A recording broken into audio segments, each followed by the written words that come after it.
like to reconvene the town council meeting here at 7:18. Thank you very much for your patience.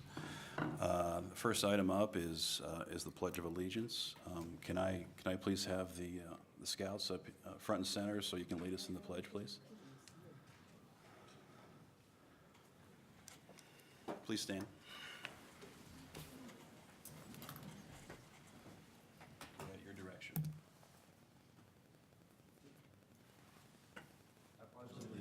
To the flag of the United States of America and to the republic for which it stands, one nation under God, indivisible, with liberty and justice for all. Thank you. Thank you very much.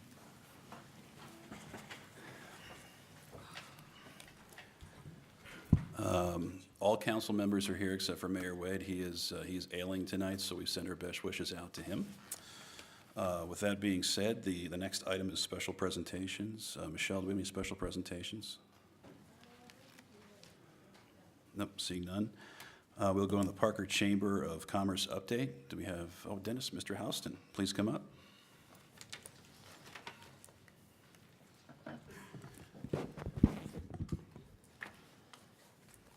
Good evening, everyone. Good evening. Hi, Dennis. A few business-related updates and a few fun updates for you from the chamber. On some of the projects we've been working on, we've been excited to partner with the DBA, the Downtown Business Alliance, to look at some potential transportation solutions in the downtown area, and I look forward to continue that partnership with them to look at ways to help connect the West End with East Main Street. On our workforce initiatives, which, as I've said many times before, is one of our top priorities based on feedback from the business community. We held our third annual successful Youth Jive event a couple weeks ago, and had 250 young high school students and young adults attend that, looking at summer job opportunities, and had 45 Parker area businesses participate. Already have a lot of connections made there, and a number of young folks that have been hired for those summer jobs.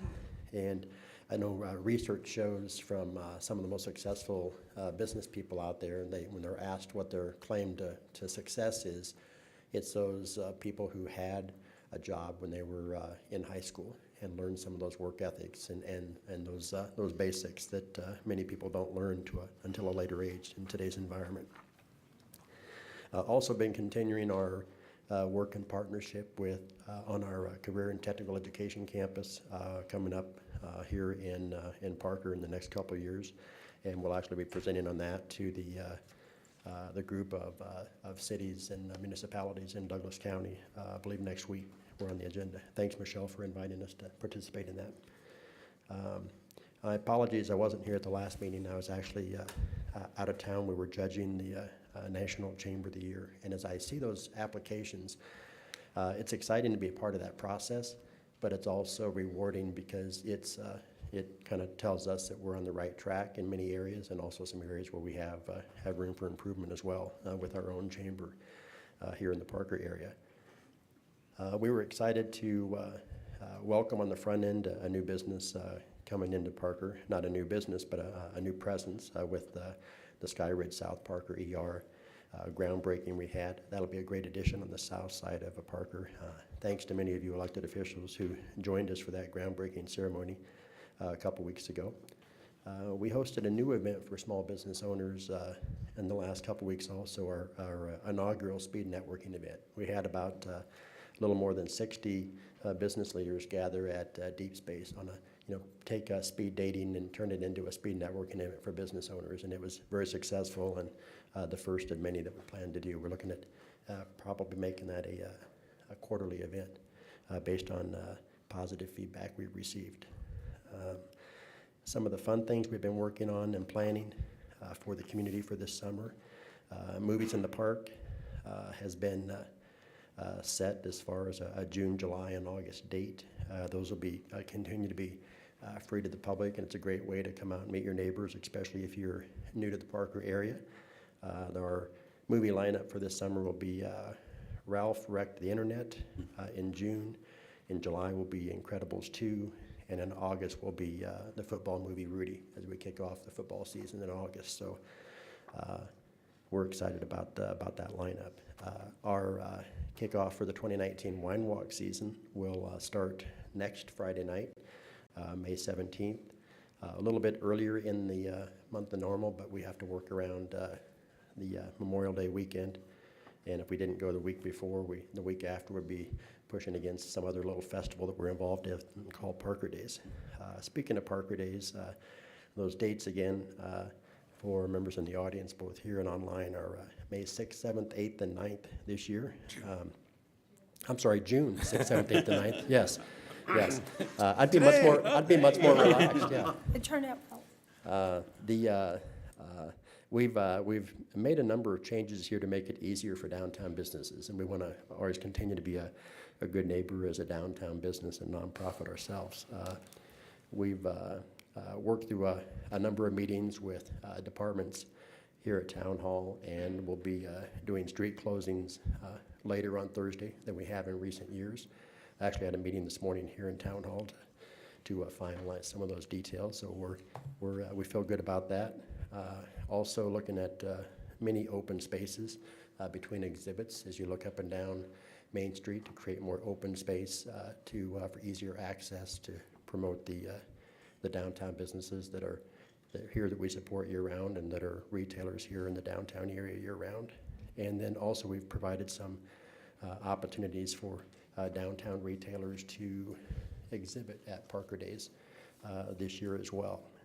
A few other things related to Parker Days meeting, just a thank you and a shout out to all the departments. It's been a pretty cool process to work through this year, looking at how we fine tune Parker Days to make it always continue to want to make it user friendly and community friendly, but also as easy as possible for the hundreds of people from Town Hall that are part of that process. So we're outsourcing some different things this year that in the past have been done by departments here. A lot of the street closures, barricades, and some of those things will be outsourced as opposed to a lot of the people from the roads department having to come out on that weekend to help with those things.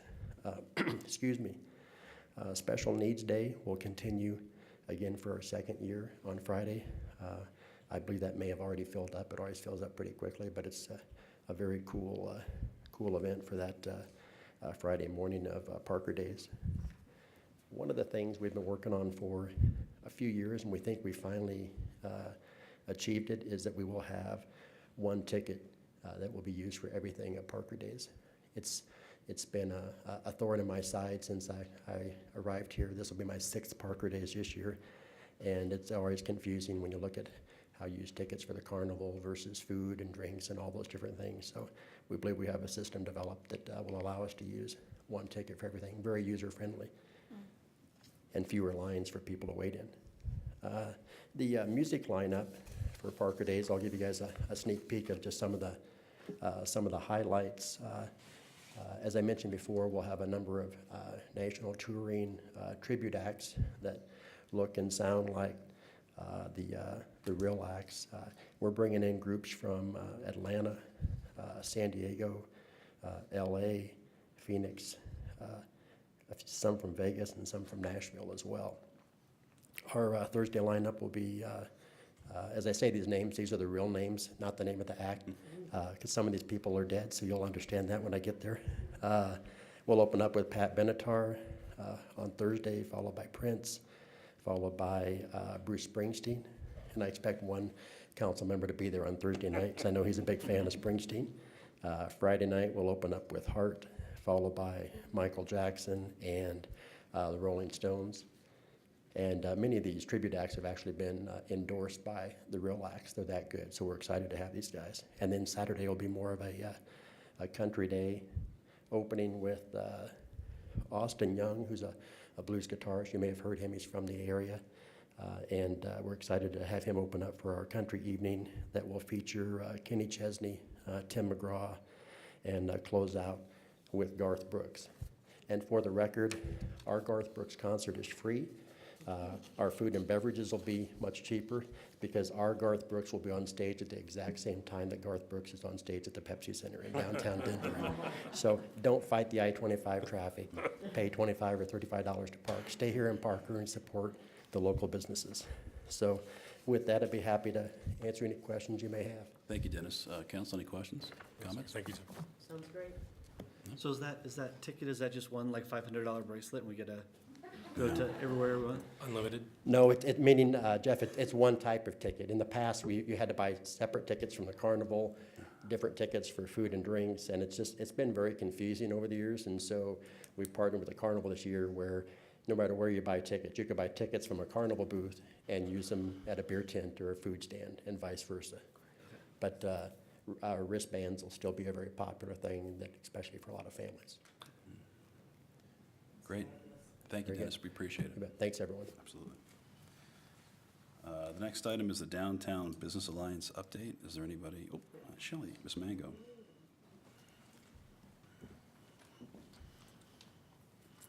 Good evening, town council representatives, and is it Mayor Pro Tem. Pro Tem? Yes, John Dyack, thank you. Yeah. Thank you for having us this evening. You probably missed me for the last couple months, but I have to say I'm very proud of two of our board members that have stepped up and stood in my place and gave our update for the Downtown Business Alliance, Jeff Sams and Omar Castillo, so I really appreciate their involvement. You'll probably see less of my face at these updates and more of our board members for the rest of the year because I think it's important for everyone to see who all is very active in our Downtown Business Alliance board.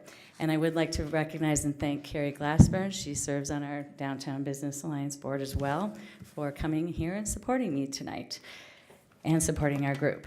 Okay, so a few things. Let's see. At our last meeting, we had John Fusa and Jason Rogers speak to the membership about my Main Street progress. It was great to hear all the updates. We do want to continue to share our DBA support to enhancing the vibrancy and vitality of our downtown Parker area, and we're excited about new development to come. It is important for our Downtown Business Alliance and for our downtown area to have more excitement and offerings for our citizens and neighbors. We started our monthly Adopt a Street commitment in April on Pikes Peak Drive. It was fun, it was bonding, it was rewarding, right, Josh? Yes, ma'am. To help our downtown area become cleaner. There were 6 of us picking up trash from Main Street, 2 of which were high school students gaining their volunteer hours, which we want to always encourage anyone that would like to join us once a month to get those hours in. They're more than welcome to do so, and they can email us at info@downtownparker.com, and we will get them signed up and ready to help pick up trash on Pikes Peak. So our street starts at Main Street, and it goes all the way to Hilltop, which we didn't really know at first when we signed up for. We didn't realize we were going that far down. So, given the fact this is the first time, I think, in a long time, someone's walked down there like that and picked up. There's only 6 of us, but it took us all 6 2 hours. We got, 3 carts, shopping carts that we pulled, one out of the Sulphur Gulch little stream. That was like excavating a shopping cart, very interesting. Lots of cigarette butts out there. I don't know, everybody. I think we need to teach everyone that cigarette butts are trash. And a lot of other interesting things. But the funniest thing of all is we were walking down Sulphur Gulch Bridge, and there was what we thought was a snake. And so Ann Barrington's daughter said, "Oh, Mom, look at that." And she does not like snakes. And it was a rubber snake that was just sitting up on the bridge, and she literally jumped out into the street, and I had to almost grab her because there was a car coming down the street. So that was our excitement for picking up trash on Adopt a Street Day. So our next day is on this Saturday. Saturday, 10 to 12. If anybody has any kids last minute, not that they would be known for any boys last minute trying to get their volunteer hours before they graduate, but they can come and get 2 hours of volunteer time if they really desperately need that to get their diploma from one of our local high schools. So that's today, this Saturday, and we meet in the studio at Main Street parking lot, and then we break up and clean up trash. And our logo, or our slogan, not logo, slogan is making Pikes Peak purty. So just gonna say, we had to have some fun with that. Our DBA board is set for a study session with all of you on Town Council on June 24th, and we're looking forward to sharing our vision and accomplishments that we've made thus far. So look forward to that. American Cancer Society is hosting the Relay for Life again in O'Brien Park in our downtown area. This means a lot to me. I have a team, and it's called DTP Rocks. It will be on September 28th, and it's all day on Saturday down at O'Brien Park. And I encourage any of you that have been touched by cancer, have lost somebody, or have a survivor, please come if you want to join my team. I'd love to have your support because we all know that cancer sucks, and there's just no way around it. So that's a great event that we have in our downtown area, sponsored by, obviously, American Cancer Society. Our next meeting will be May 8th, 9 a.m. at the Parker Library. We'll be working on committee recruitment and continue working on all of our goals. And that's all I got today. Great. Any questions? Thank you. Any questions? No, if you do join us on the 11th, remember to take the Advil before. It's Yeah, tough. there's lots of leaning over. Lots of leaning We over. might have grabbers by Saturday. Oh, yeah, okay, there we go. Garbage grabbers, yeah. So, all right, thank you so much. Thank you. We Shelley. appreciate it. All right, the next item up is public comment. Public comment is a 3-minute limit. No action will be taken on these items. We request that you create public comment for items that are not on the agenda. Is there anybody here for public comment?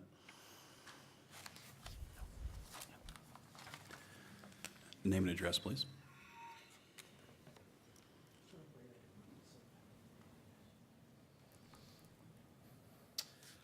Steve Trevino, Ponderosa Valley Funeral Services, 10470 South Progress Way. And I am here tonight to respectfully invite the mayor, Mayor Pro Tem, council, and everyone here tonight to join us in the 10th Annual Memorial Day Veterans Service of Remembrance. This is a Memorial Day ceremony honoring our beloved veterans. There's approximately 115 veterans buried at Parker Cemetery that we're going to honor.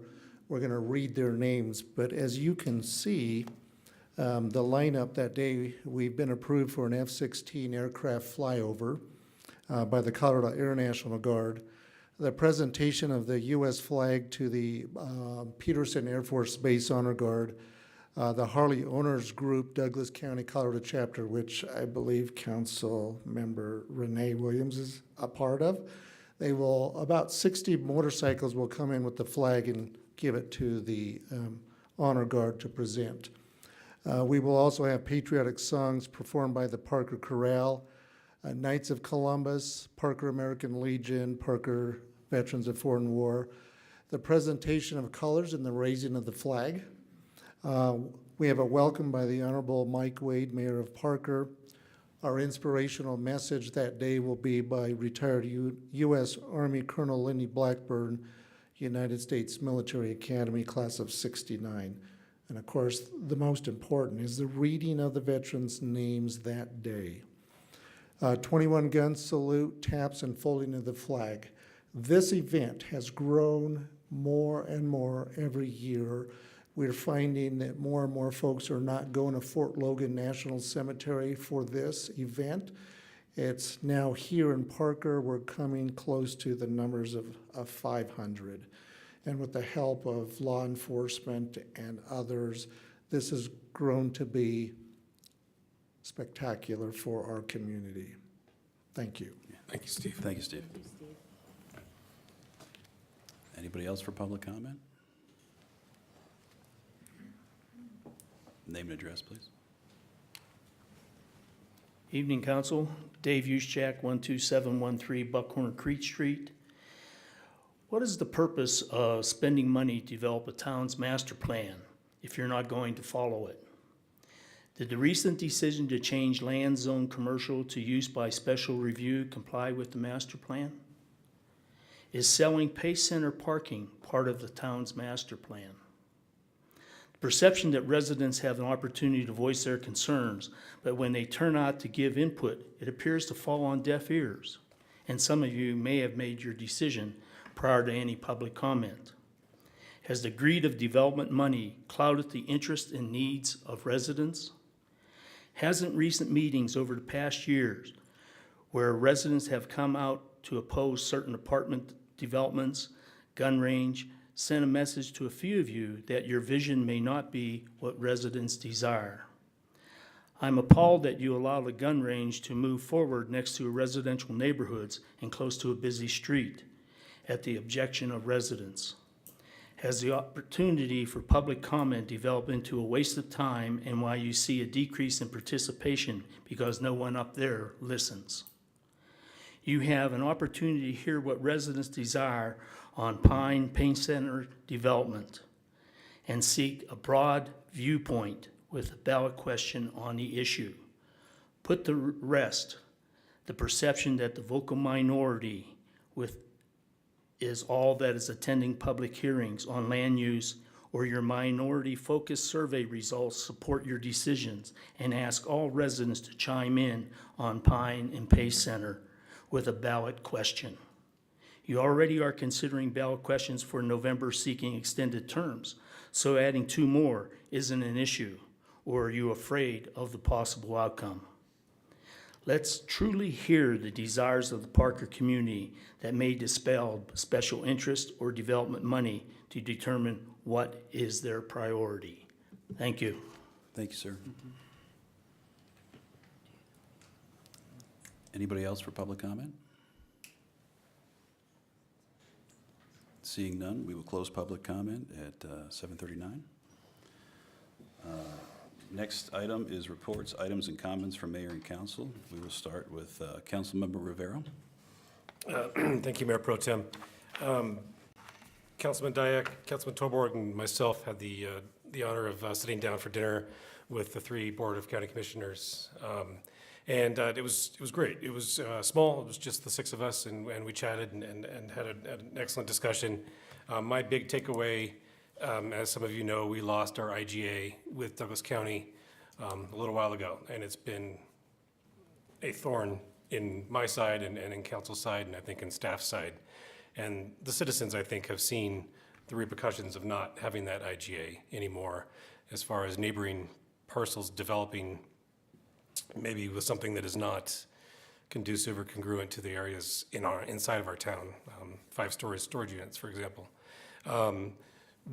Coming out of this dinner, I was encouraged as the commissioners were, they actually asked us our feeling and our opinion about the IGA, and we shared our belief. And coming out of the dinner, we've decided that it's very necessary to get the staffs together more often and discuss those parcels that touch each other, and try to work towards something that's going to benefit the citizens that surround the county line, or the border, if you will.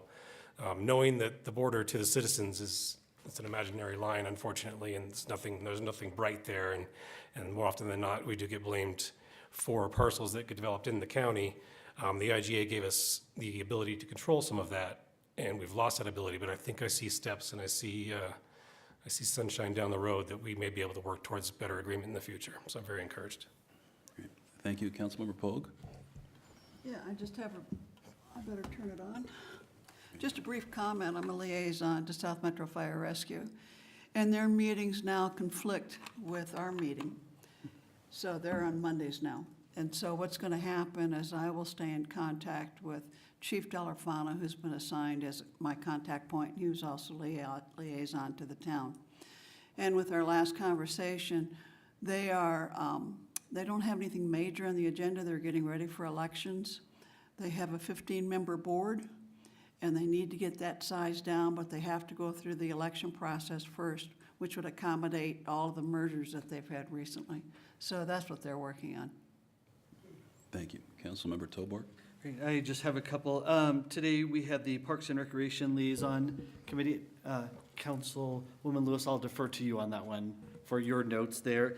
Attended the groundbreaking of Sky Ridge Medical Center's emergency room with Councilmember Dyak. I always seem to be going with someone somewhere. So, had my liaison meeting with the Parker Police Department, and Mr. Serapis, if you'll extend my apologies to the chief. I'm also in Police Academy, learning every week about new things in the police department. So I'm taking notes, and then the next week, chief gets a call and says, hey, can we meet on this? We meet on this. It's driving him nuts. So one more week of that. Also had my liaison meeting with the Chamber of Commerce Board of Directors, and appreciate that. And it's exciting to hear what's going on with not only with Parker Days, but the changes over there at the Chamber, and especially with CTE.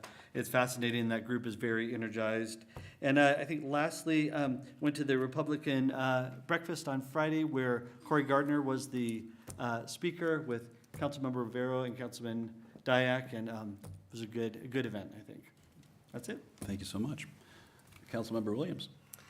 So the highlights of the last week or so has been the Parker Water and Sanitation joint meeting, which Councilmember Lewis and Pogue and Dyak also attended with me.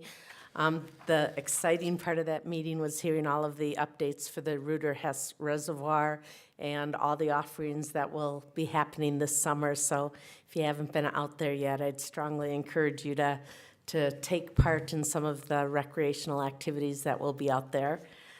Just a beautiful, beautiful facility that we're going to get to recreate on. Also, we had the boards and commissions dinner, of which Councilman Rivero, Pogue, Dyak, and Lewis were all in attendance also for that one. And that was an opportunity for us to, as council members in the town of Parker, to give thanks to all of our volunteers. And then I showed up for just the celebration part of the Parker Adventist Hospital groundbreaking, where we were able to enjoy some food and beverages at the new Dakota Tavern. So those are the highlights. Thank you. Councilmember Lewis? Well, since everyone has already said I've been in attendance, I'll go straight to Parks and Rec. On the 27th of April, we had our Arbor Day. There were approximately 500 people in attendance, probably our largest as of to date. 500 seedlings of 9 different varieties were given out. And a really important thing is 1,000 pancakes were served to the people who came that day. And our park staff in particularly, we want to give a special thanks to them because they provided a lot of information to the citizens who came in all sorts of aspects to do with seedlings, trees, grasses, what not grasses, what grasses to plant, so on and so forth. So a couple of upcoming events. There's going to be on June 1, it's called the Cattle Crossing 5K at Tallman Meadows. This will be the 3rd year. There will be some people that will be in Western attire for that particular 5K. I won't be I'm out of town that day, Jim.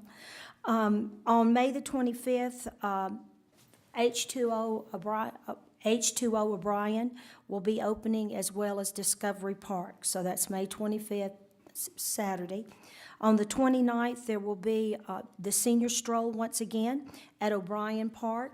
Last year, they had about 200 participants. They're expecting that amount or perhaps a little more.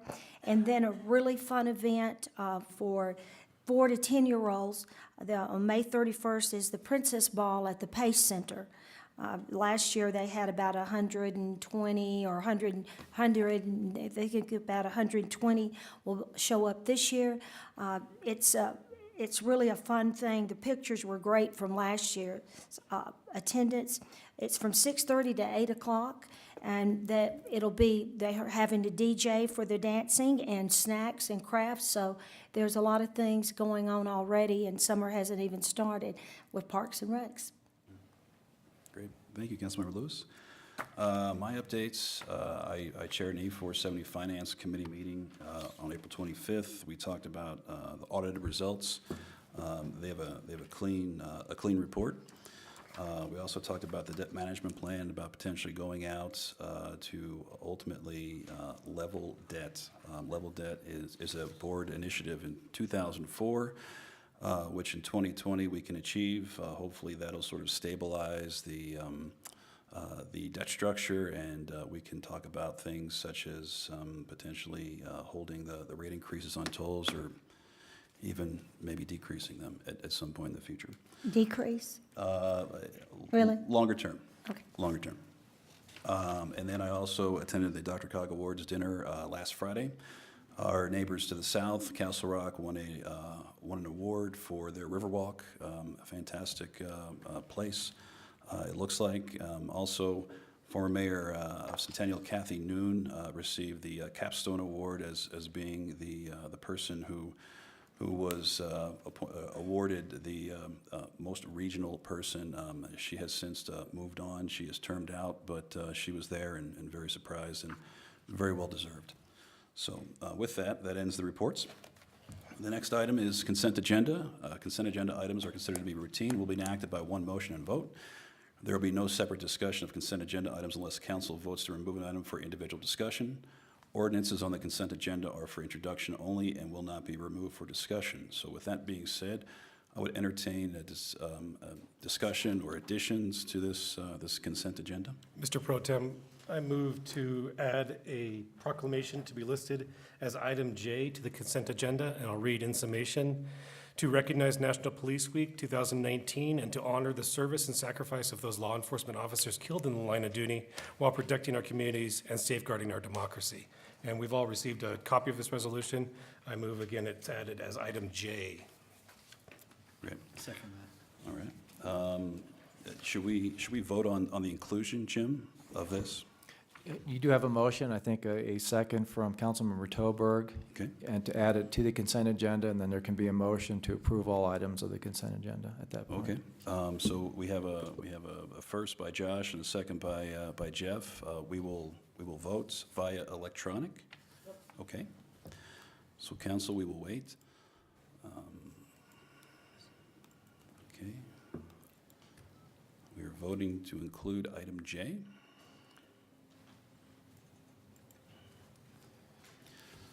It is unanimous. We will include item J. Mr. Mayor Pro Tem, I move to approve consent agenda items A through J. Second. Okay, I have a motion to approve consent agenda items A through J from Mr. Rivero, second from Ms. Williams. Let's vote.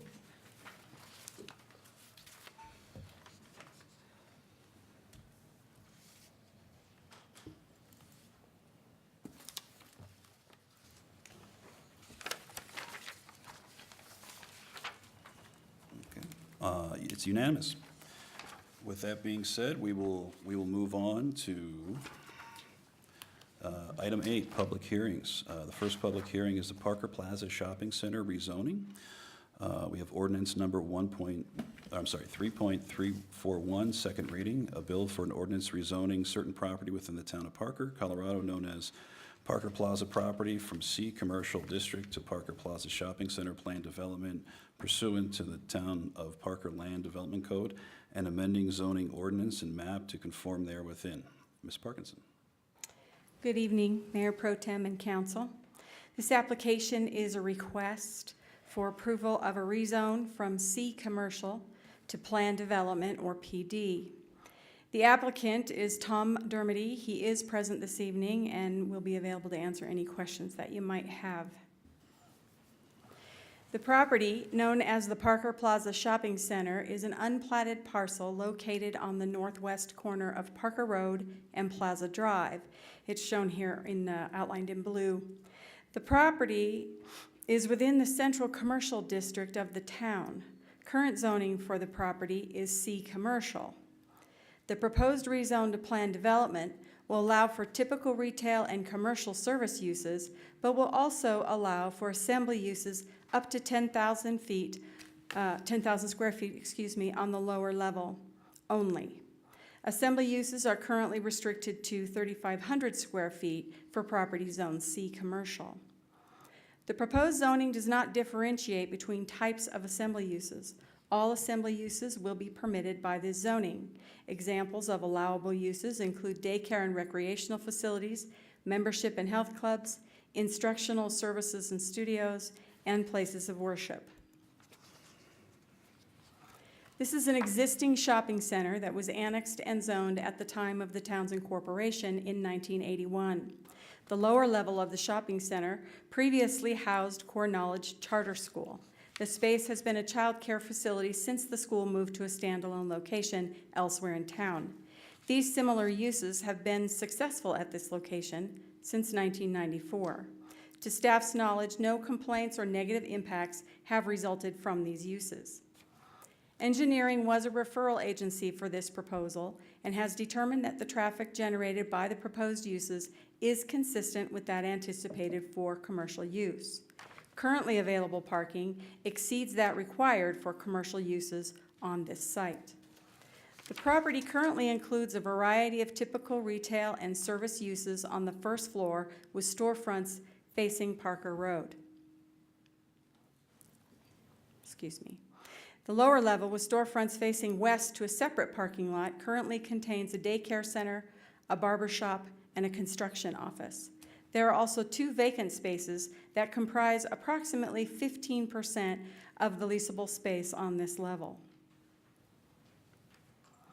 The building orientation presents a challenge to attracting retail and service uses to the lower level, as entrances are largely hidden from public view and are often in shadow. Parking for the upper and lower levels have separate entrances, and there is no shared circulation between the 2 parking areas.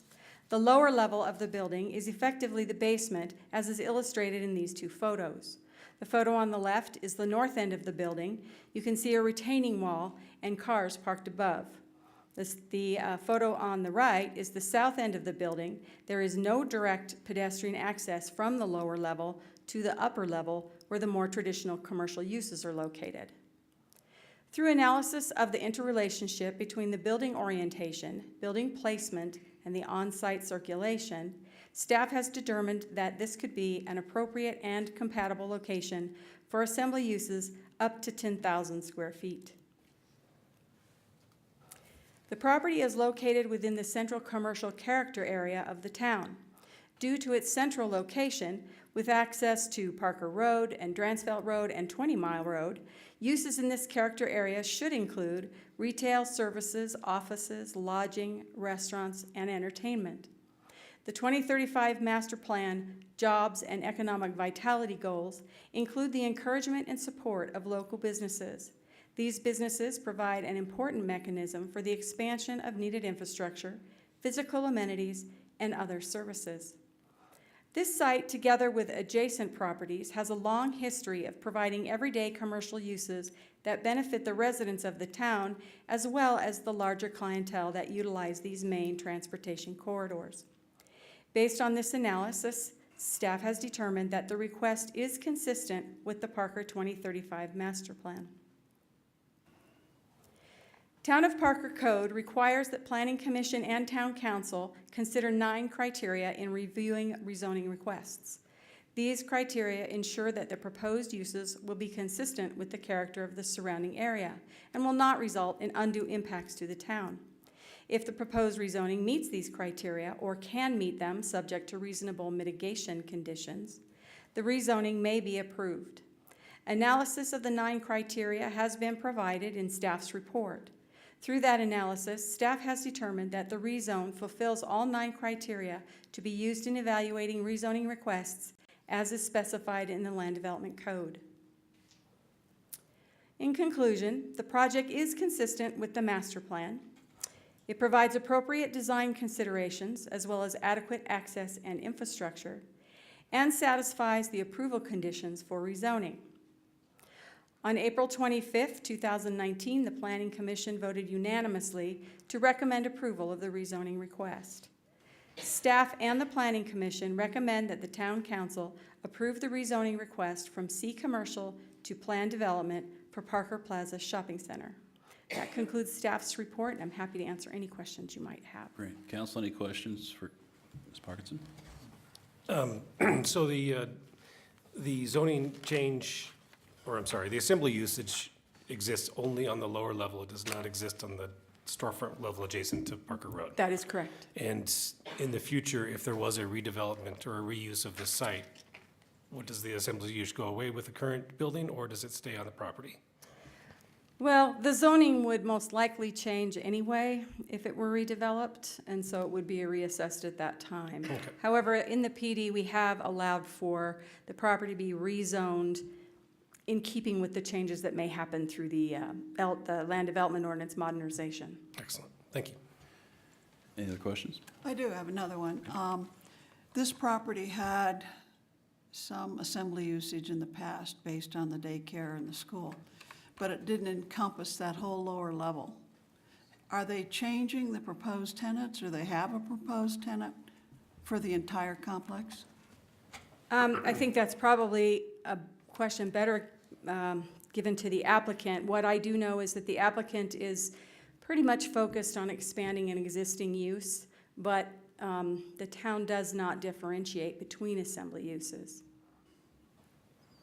So Does I that guess answer your question? that's my only question, because I think that in the past, that whole lower property was not assembly use. Well, Am I correct? there's been a school or a daycare center there since 1994 of varying sizes. Right now, it's under 3,500. That's the limit right now for C-zoned properties. I think it's been as much, the applicant told me that it's been as much as like 5,500 maybe, sometime in the past. And what was the total square footage of this assembly usage then? So the whole lower level is about 10,000 square feet. Thank you. Does the applicant want to come up and talk to us? Good evening, Council. Mayor Pro Tem, I'm Tom Dermody, I'm the applicant on behalf of Parker Plaza. Councilperson Pogue, let me explain that since the building's inception in 1979-80 when it was constructed, there has been some type of, to the best of my records, I've only owned it for 6 years, some type of assembly use occupying most of that lower level, which include Grace Baptist Church as well as Core Knowledge. Both those started there, and there have been subsequent uses, similar uses in and out of there, growing, shrinking ever since that time. So to my recollection, it's been as much as 8,200 square feet of that lower level has been assembly use at one time. And right now, as Carolyn pointed out, it's currently 15% vacant, of which the preschool has sought to expand into the vacancy that exists there. So that's the plan at this point. So you're looking at an expansion of existing tenant, right? That's right. Okay, That's right. thank you. Thank you. Any other questions that I can answer? No, I mean, I can just affirm, I used to work at 1902 East Plaza, and you're right on. I mean, it's always been assembly use from not 1990 until, I think, when I left that area in 2000. So it's always been that way. Yeah, it's as far back as anybody can remember. Yeah. Before the town was even here, it's been something like that. And frankly, it's been somewhat of an incubator for several very successful businesses and community members. Yeah. So No, Core Knowledge was, they got big, and I think the year before they left for their own building, it was an interesting issue with traffic and stuff. Sure. But I think you're absolutely right. It has been a pretty good incubator. Okay. Any other Anything else? questions? No? Thank you. Thank you.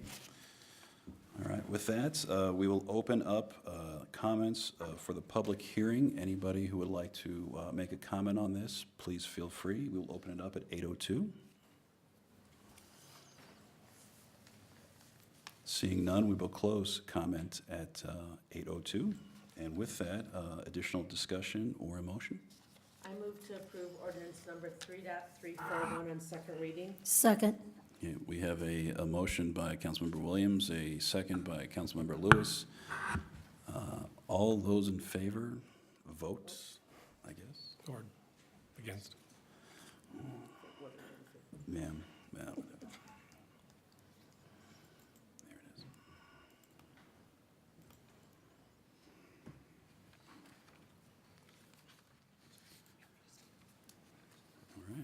unanimous vote. The motion passes. Thank you. Next you. public hearing is the Sunmark Plan Development rezoning. Ordinance number 3.209.4, second reading, a bill for an ordinance to amend the Sunmark PD Development Guide pursuant to the Town of Parker Land Development Ordinance and amending the zoning ordinance and map to conform therewithin. Mr. Workman. Oh, and we also have the sketch plan and preliminary plat. My apologies. Can't forget about those. Can't forget about it.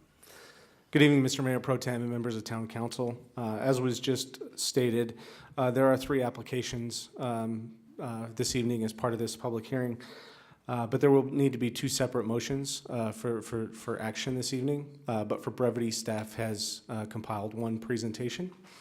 The cases again are Z18-018, SUB 18-030, and SUB 18-034.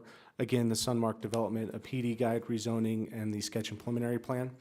Mr. Alex Mesta from our engineering division will help me with the presentation this evening. And please note that the applicant has provided the notification affidavit stating that they have legally noticed this hearing. Subject property this evening is located north of French Creek and west of Motzenbacher Road. It is surrounded to the south by condos and duplex-type homes, as well as a church. To the east of the subject property are single-family detached homes and a landscape contractor business. To the north and the west of the property are undeveloped parcels. The subject property this evening was annexed by the town in 1984 and has been zoned for residential uses since that time. In total, the site is roughly 60 acres in size. The applicant has submitted the rezoning application in order to amend certain bulk standards and the minimum lot sizes in order to meet current market demands and provide a home product that complements the existing condos and duplex units on the south side of French Creek. And the sketch and preliminary plans have been submitted in order for the applicant to move forward with their final plats to create 209 residential lots and 11 tracts.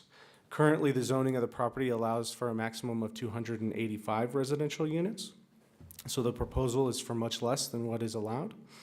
And the applicant intends or anticipates at this stage for the development to occur through 3 separate filings of final plats. The subject property is called out within the medium-density residential designation in the town's master plan. That designation recommends 3.5 dwelling units per acre. The applicant is proposing a density of 3.4 dwelling units per acre, which is compliant with the town's master plan.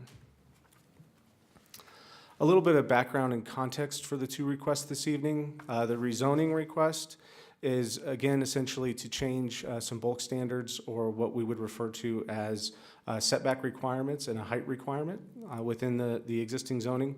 It also would amend the minimum lot size that's required. As part of this rezoning request, there are no proposed changes to the allowed uses that are currently allowed. Staff's recommendation, Planning Commission's recommendation, and ultimately Town Council's determination will be based on specific criteria that will be presented later in this presentation. The sketch and preliminary plan, those applications are 2 of 3 steps that are required for platting residential development here in the town of Parker. The approval of these applications would not create the individual lots and tracts, but it would allow for the applicant to move forward with the submittal of their final plats through filings in order to physically create those legal lots of records as well as the tracts. Again, staff's recommendation, Planning Commission's recommendation, and Town Council's ultimate determination are based on specific criteria that will be identified later in the presentation. Specifically, as it relates to the rezoning, the bulk standards really are intended to achieve 3 things. Clarify and amend setback requirements to reflect current home development and market trends. It would add setbacks where there currently are none identified, and it would reduce the maximum height of the structures that are allowed in this area from 40 feet to 35 feet. The minimum lot size for single-family detached lots would go from 3,500 square feet to 4,000 square feet. And the minimum lot size for single-family attached lots would go from 3,500 square feet to 2,000 square feet. Again, those are minimum requirements. The applicant, as part of the sketch and preliminary plan, has shown lots that are actually in excess of those minimum requirements, but those would be the minimum requirements. So these are the approval criteria for rezoning that were alluded to earlier in the presentation. The detailed analysis of all 9 criteria are provided in staff's report. However, staff would like to touch on a couple of those during the hearing this evening. The first one, approval criteria number 1, that there is a need for this in order to accommodate a home type that's similar to the existing development on the south side of French Creek. This will help achieve a consistent urban design or form, i.e. the street will look similar on both the north and south side to create consistency and a sense of neighborhood. Approval criteria number 4, existing zoning for this site was approved in 2003. Over the course of the last 16 years, the bulk standards and lot sizes do not reflect current market development and patterns. And again, there's been development that's occurred on the south side of French Creek, and the request for the change in bulk standards is in response to that to try and create some consistency. Transitioning to the sketch and preliminary plan, again, the applicant anticipates the development occurring in 3 separate filings. Filing 1 is shown by everything that's in white on the image, on this image. This filing 1 includes a 4-acre park on the north side of the property. It includes the construction of the Oak Gulch Trail on the northeast side of the site, adjacent to the property. Filing 1 also includes improvements to the Oak Gulch itself. Whoops. And then it also includes the construction of Great Plains Way, which is in the southwest corner of the site within the property. Filing 2 is everything that's in blue. You'll notice that there are some lots in filing 2 that are currently blacked out. That indicates that there are certain portions of those properties that are located within the floodplain boundaries. The applicant does have permission from the Army Corps of Engineers to modify the floodplain boundaries in this area and remove these lots from the floodplain, which will be done with the improvements for filing number 1. And as a recommended condition from both Planning Commission and staff, there's a recommended condition that no final plat would be recorded until that work is complete and approved by the Army Corps of Engineers. And then filing 3 would be everything that's in red and include a 1-acre park on the west side of the development. And to further clarify the parks and open space dedication, this is an image provided by the applicant. The darker green areas are the proposed parks that would be developed in conjunction with this site. Again, the 4-acre park on the north side of the site would be developed with filing 1. The 1-acre park on the west side of the development would be developed with filing number 3. The lighter green area is the area that's dedicated as open space, and then the dark black line in the northeast corner of the site represents the approximate location for the Oak Gulch Trail. At this stage, I'll hand it over to Mr. Mesta. Thank you. Thank you, Paul. So to discuss the traffic and circulation analysis with this project, traffic from the subdivision is proposed to be served with 3 access points to collector roadways, 2 from the existing French Creek Avenue and 1 from a new collector that the developer will construct, Great Plain Way. These roadways have been designed and anticipated to carry traffic from all of the planned residential developments in this area to the adjacent arterial roadways. Traffic counts taken with this development's traffic study indicate that French Creek Avenue currently carries just over 2,000 vehicles per day. This is on the low side for a collector roadway, as this roadway was planned to also carry additional traffic from this proposed development and other developments in this area. Town criteria states that collector roadways such as this one have a capacity to carry between 2,000 and 8,000 vehicles per day, so the roadway does have adequate capacity to handle the additional traffic proposed with this project. Private alleys are also proposed to be constructed to serve the attached residences proposed in the southeast area of the site. These will be designed to meet all applicable fire life safety, utility, and development standards and will be owned and maintained by the future HOA. As a part of the traffic study for this development, the developer was also required to perform a traffic signal warrant analysis for the intersection of French Creek Avenue and Motzenbacher Road, which is shown on this map. The town bases the installation of traffic signals on guidance set forth in the Manual of Uniform Traffic Control Devices, or the MUTCD. The MUTCD is a federal design guide that is followed by jurisdictions across the country in order to provide consistency among traffic control devices. It includes a set of traffic-related warrants that should be analyzed for an intersection in conjunction with the consideration of a traffic signal. At least one, and preferably more, of these warrants should be met before considering the installation of a signal. The warrant analysis for this intersection showed that none of these warrants are anticipated to be met with this project. However, the town does anticipate that a traffic signal may be warranted at this location in the future. To that end, the developer will be required to pay to the town their share of the cost to design and construct this future traffic signal. The town will monitor the intersection and will construct a traffic signal when warrants are determined to be met. In the interim, there is an existing traffic signal at the south access to the subdivision from Motzenbacher Road that is available for the residents of the subdivision. And finally, when considering the traffic impacts in this area, it is important to note that the roadway network and traffic patterns will be altered significantly by adjacent development. The proposed Anthology North development is located directly adjacent to the west of this property. You can see on the map the PD for that. That property, upon development, will construct several major roadways that will provide alternate access for residents of this area. And we've shown those on the map here. The green arrow is an extension of Great Plain Way.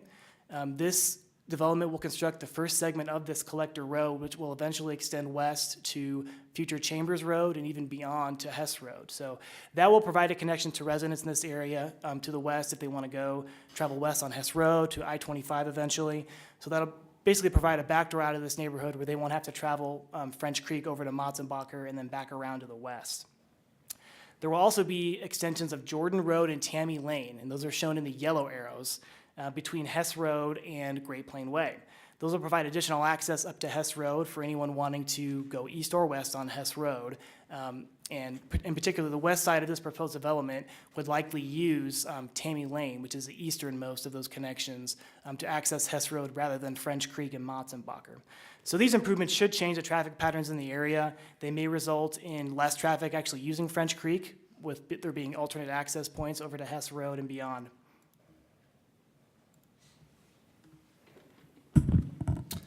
Thank you, Alex. The slide before you at this time are the approval criteria for a sketch and preliminary plan.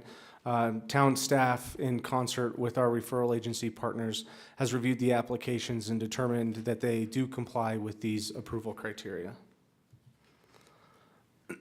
All referral agencies for all of these applications responded with either advisory comments or no comments related to these requests. And on April 11th of this year, Planning Commission recommended that Town Council approve the requested rezoning for the Sunmark PD guide related to bulk standards and lot sizes. And on April 11th of 2019, again, the Planning Commission recommended that Town Council approve, subject to 3 conditions, the requested sketch and preliminary plan for the Sunmark development. Those 3 conditions, again, the first one is that no final plat for the 21 lots encumbered by the floodplain will be recorded until the Army Corps of Engineers approves the revised floodplain boundaries to remove those lots from the floodplain. And then the second condition is that all utility easements must be shown on the final plats. And the third is that all setback requirements would need to be met by future development. That would conclude staff's presentation. However, staff is available for questions, and the applicant does have a short presentation as well and will be available for questions. Great, thank you. Council, any questions for staff at this point? We'll wait for the applicant. Okay, we have none. The applicant is more than happy to approach. Mr. Mayor Pro Tem, Brock Chapman is here as the applicant. Great. How are you? Good evening, members of the council. My name is Brock Chapman. I'm representing the applicant, Raintree Investment Corporation. Address for the record, 7200 South Alton Way, Suite C400. That's Centennial 80112. Thank you for the opportunity to be here tonight. That was impressive. They didn't leave much uncovered here for me, so I'll just, rather than repeat everything they said, hit a few highlights. Can you bring up our presentation at all? Is that? And why don't we just go to the larger, there you go. So I won't spend a lot of time on contacts, but I just wanted you to know this is, of the neighborhoods Raintree has recently planned and developed, this is our last neighborhood within the overall community. And so this has been planned for decades, but this is our, with the downturn in 2008 through 13, things got put on hold for quite a while. But this is our last neighborhood to go through the process. As staff mentioned, this property was originally planned for decades ago, but was last zoned in 2003, so 16 years ago, and was done as part of a much larger landholding at that time. I should also note, although it's not part of your decision criteria, but there was once a plat done for this property, and that plat was approved for 225 single-family detached lots. That plat expired some time ago, but as you'll see here in a minute, we're proposing even fewer lots than were previously approved. You want to go to the next? There we go. That's a little better orientation for you of just the neighborhood. In terms of the zoning amendment, I'm going to just speak to everything at once as well, even though you have 3 different motions for 3 different land use applications, but I know you're busy, so I'll just get it done here. Specifically on the zoning amendment, we're simply requesting a reduction in the allowable lot sizes on the paired lots from 3,500 square feet to 2,000 square feet. These smaller lot sizes don't increase or decrease the overall paired lot counts. They simply allow more of the land area to be included in the landscape common areas rather than in the lots themselves. And that allows more of the landscaping to be maintained in a uniform manner by the homeowners association. And that's really more consistent with the lower maintenance living that homeowners in paired units and other single family attached units are seeking today.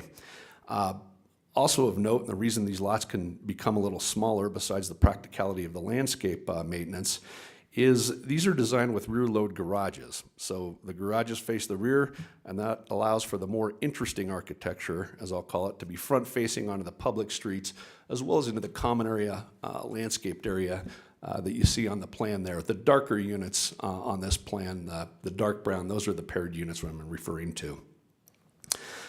In addition, you can see right across the street from those darker brown paired units, just to the south, or to the bottom of the screen, I should say. Those are existing row townhomes, and then behind those are additional paired units. And so that'll, from a land use perspective, that allows a more thoughtful transition in housing density to the rest of the single-family lots within the Filing 1 area. And so if I had to just summarize the entire zoning request or zoning amendment, it simply allows for the same current medium-density zoning to be constructed. It's already allowed for these pairs units to be there, just on smaller lot sizes that better meets today's home buyer needs and desires for less yard maintenance. And then the bulk standards, I'm not going to get into that, but it was just done so long ago, it simply just updates those setbacks to today's standards, quite frankly, as well as lowers the maximum height. In terms of the preliminary and sketch plan, there are 125 total single-family detached lots and 84 paired lots proposed. That totals 209 total lots. As Mr. Workman mentioned, there are 285 lots allowed under the current zoning for Filing 1. So we're really proposing 76 fewer lots, and that's a 27% reduction in the total lots, the total lot counts than is allowed by zoning. As Mr. Mesta pointed out, the plan also includes a third future connection on Great Plains Way to the future master plan to the west, Anthology. You can show them that, Paul. There you go. And so that'll allow for better traffic circulation. And finally, the French Creek Avenue, which is the large collector street that goes toward the bottom of our plan between the school and our plan and between the existing paired townhome units, that one currently is built out incrementally, and so it does currently narrow down in front of our proposed plan here, but with our plan that gets widened to full collector street standards and gets improved. So that alone will help the circulation through the neighborhood, and particularly with the school drop-offs in the high peak times in the morning, allowing more vehicular movement and room to maneuver. I'll just conclude that City Council is justified in approving both the Sunmark Filing Number 1 zoning amendment and sketch preliminary plan applications for the following reasons. All land use applications are consistent with the Parker 2035 master plan criteria. They are consistent with the current medium-density residential designation for the property. They meet or exceed all approval criteria. The sketch plan is significantly below the number of units allowed by the zoning and also lower than any previously approved plans to date. Your town staff is recommending approval for both land use applications. And finally, your Planning Commission unanimously recommended approval to you all last month. I greatly appreciate your vote to approve both the zoning amendment and the preliminary and sketch plans here tonight. I do thank you for your time and consideration, and I have our planning and engineering team here tonight to answer any questions that either I can't or staff can't, so we'll do our best to answer your questions. Thank you so much. Council, any questions? Councilmember So Plum. I've spent a lot of time looking at your planning commission application and everything, and what I can't see very easily is where are you proposing intra-subdivision trails and where are the connected inter-connections? Okay. Do we have a parks plan? It just doesn't stand out in all these documents, especially with our small documents. Okay. Let's see if we can get, well, let's do the hierarchy here. First, there is a very large detached sidewalk and trail that goes along French Creek Avenue to provide connection through the neighborhood. There are also, maybe the landscape plan might be better for that, I Paul. think the but- landscape plan had a Yeah. little bit better definition. Or the site plan for just the overall. Yeah, there we go. And so there are a variety of trail connections and sidewalks. You can see the one I mentioned on French Creek. Also, just because it's a very large future trail connection, that's the master trail all the way to the top there in the open space. You can see it starts at Motzenbacher Road, runs parallel to Hess Road, and will connect to the future neighborhoods to the west. And that's part of a master regional trail system. It's the city's master regional trail. We're responsible for constructing it on our property, but ultimately that will be the city's owned and maintained trail. Within the community, you can see almost in the middle where the park is, where it dips down, the lots dip down in the large park. There's connectivity through that entire corridor through there from French Creek across the street to the schools and to the church and the rest of the neighborhood. So that connection happens from the larger trails, smaller connectivity to the large park area. And then the rest of the sidewalk system throughout the whole community connects to both the smaller park within the single-family area, the large park I just mentioned, and then along, it's not, you gotta squint a little bit, I can barely see it on there, but along Motzenbacher, you'll see a sidewalk connection along the edge of the townhome paired units, right there where the arrow is, that also connects the entire neighborhood as well as this neighborhood up along Motzenbacher Road, both to the trail itself, the regional trail itself, and then it also will ultimately go on up to connect to Hess Road as well. So lots of interconnectivity, and where I didn't mention, there's a whole system of sidewalks through the entire neighborhood that are just all local streets. Yeah, so you're primarily relying on sidewalks to be your trail connectivity, is that right? No, I would disagree with that. I would say within the smaller hierarchy of connectivity, I would agree with that. But with the rest of the trails I already mentioned, along with French Creek Avenue, that serves to connect to the rest of the neighborhood along the entire frontage, and then the main trail connectivity and multiple trail systems, that connects at a higher level through the neighborhood. So we can speak to that in more detail if you want our planner to come up, but that's the quick response. Thank you. Any other questions? Yeah, Paul. So with the current trail requirements, are we still looking at sidewalks carrying most of the trail designation? Or are they supposed to be more interweaved throughout in open space land? The short answer is yes to both. It is part of the network that there will be times where the sidewalk serves as the trail connection, but certainly Parker is well known for the park and trail connections that we have within our open space, and that is important to us. That is why the Oak Gulch Trail improvements are being required at this time as part of this development, so that future development can tie into that regional network. Thank you. Any other questions? No? No. Thank you so much. Thank I you. appreciate it. All right, with no further questions, we will open it up to the public for public comment for this public hearing. So with that being said, we'll open the public comment at 8:28. Anybody here for public comment? Name and address, please. Dave Uschak, 12713 Buckhorn Creek Street. I do not oppose this development. In fact, I welcome it because it's an addition to the town of Parker. My concern is I believe the town needs to expedite the traffic study. And I have very little confidence after seeing what happened in Instro Ranch and the Dominion project. The traffic study and how it was done was not adequate. This French Creek Motzenbacher intersection, having more homes there, will create more traffic. And in the morning, getting out of there is difficult on Motzenbacher. During school time, 9 o'clock, 4 o'clock, it is difficult. Sundays, when church lets out, it is difficult getting out. So I encourage the town to look at expediting traffic signals sooner than just waiting for so-called studies. Because I think it's needed now, let alone when this development takes foot. Thank you. Thank you. Any other public comment?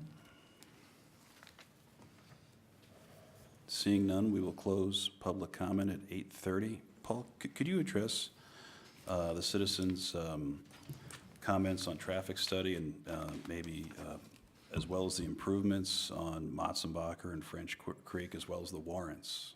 Absolutely. I will actually defer to Mr. Mistoff for that. So regarding the improvements to French Creek, I believe the developer was talking about some on-street parking stalls that'll be constructed. That is currently a two-lane collector roadway, will remain a two-lane collector roadway, so no additional lanes are proposed on French Creek. Regarding the traffic signal and the federal warrants I mentioned, again, we certainly will continue to monitor the intersection. We do, we stick to the MUTCD warrants when considering traffic signals for a number of reasons. First of all, just to use a consistent set of criteria when we analyze different intersections around town. A traffic signal isn't necessarily a magic bullet that solves all the traffic problems. Installing a traffic signal introduces the potential for different kinds of accidents. There can be running reds or rear-end accidents. So while it does help certain types of accidents, there's others that can be introduced with that. So we want to be very careful about only installing traffic signals where they're absolutely warranted per our federal criteria. And then finally, we just want to be responsible with taxpayer money. I mean, they're expensive to install and maintain. Before we make that commitment, we want to make sure that they're absolutely warranted by the criteria that we follow. Do we have any CIP, 10-year CIP improvements in this area? I'm looking at Tom Williams, our And Tom, I Public can Works Director. probably start to address that, yeah. So Motzenbacher Road, and Paul, if you can bring back up the map. We do have we are planning a widening of Motzenbacher Road, sometime in the 10-year horizon. That would be basically between where it reaches its full width, or right around French Creek, north to Hess Road. So that would become a 4-lane arterial through that area. With that, obviously, we continue to monitor the intersection to see if the signal will be constructed along with that project. The developer will be conveying to us the right-of-way, additional right-of-way we need from Motzenbacher with these final plats with this development. Great. Just a little bit of clarity. We're not going to widen it 10 years from now. It could happen sooner than that, please, yes. Correct, yeah, it's in the 10-year horizon. Again, we're going to monitor that and funding dependent, obviously, as well. Great. Any other questions? I said one. Did you say that the current traffic flow on French Creek is 2,000, but it's scheduled to, or its capacity is 8,000? On the first part, correct, yeah, the traffic counts provided in the traffic study showed there's about 2,000 vehicles per day on French Creek through this area. Our criteria allows for collector roads such as this to carry between 2,000 and 8,000 vehicles per day. So there's a range, but I stated that just to illustrate that it's within the range, and it will remain within the range after this development. But like 2,000, that's not on a day where Legacy Point Elementary is in drop-off mode and then the church is letting in and out? Probably not the church, but the school, yes. I believe the counts were taken on a weekday. Really? Yeah. Okay. Great. Any additional questions? No, I just have a clarity question. I think a couple times it was referenced that we have 3 items in front of us, and I only see 2 in my packet. So there are 2 items. One is the ordinance, and the other is a combined sketch and preliminary plan. Thank you, sir. Yep. Great. So I just have a comment. Yes, go ahead, please. Renee, did Councilman. you have a comment? Nope. Councilman Okay. Tobler. I just want to say to the developers, thank you for hearing the citizens of Parker. I'm thrilled that out of your 60 acres, you've put aside about 40% almost for open space and parks, and it's all fee simple. There's no multifamily, it's no rental, it's all ownership. And I think especially the attached homes, that brings a product that's much missing in Parker. So thank you for listening. Great. Anything else? I move to approve ordinance number 3.209.4 on second reading. Second. Okay, we have a motion by Renee Williams. We have a second by Debbie Lewis.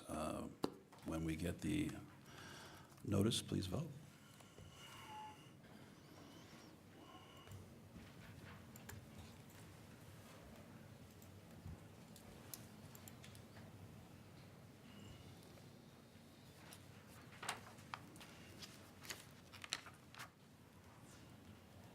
Oh, I'm sorry, the motion's been passed unanimously. I move to approve, based on staff findings, the sketch and preliminary plans subject to the conditions in the staff report. Second. We have a motion by Councilmember Williams and a second by Councilmember Lewis. Please vote when prompted.